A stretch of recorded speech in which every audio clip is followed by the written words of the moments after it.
Well, initially I think, if it's obvious that the leader from the start is stronger, then he should have the opportunity to race for the win, I feel.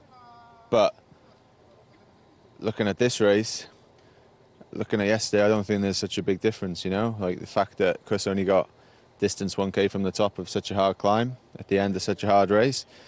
I feel that's slightly different to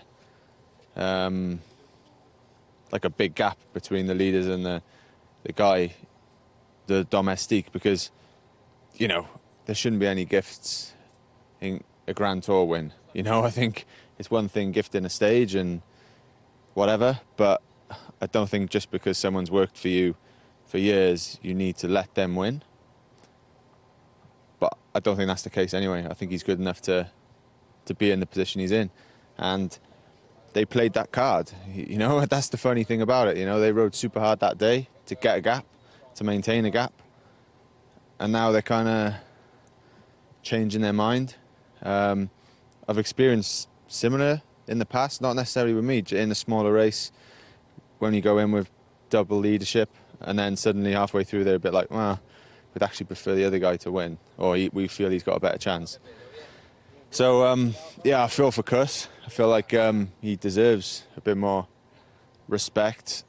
Not necessarily from the riders either, I think more from the team. I think the team should be stronger really with that.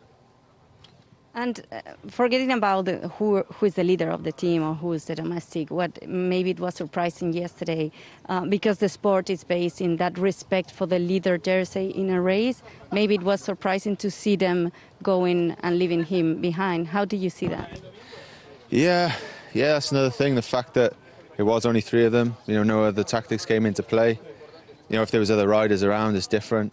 If it was close to fight for the podium for Roglic, that's pretty much sewn up anyway.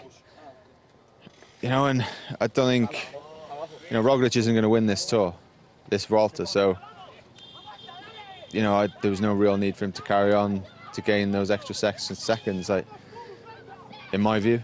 He still could have won the stage and his position in 3rd is still solid, so I don't think he needed to continue at that pace. Could have slowed up a bit.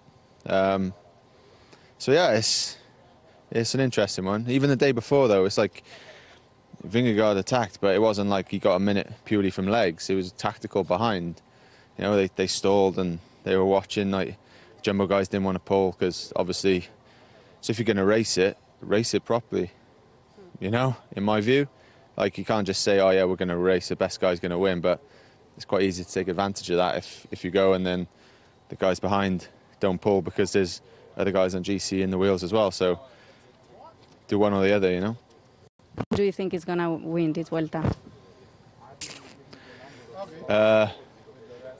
Vingegaard maybe, but there's a lot of pressure in that team now. I don't know, there's been a lot of outside pressures as well. But obviously, I'd love to see Sepp win, and I think most of Peloton would as well.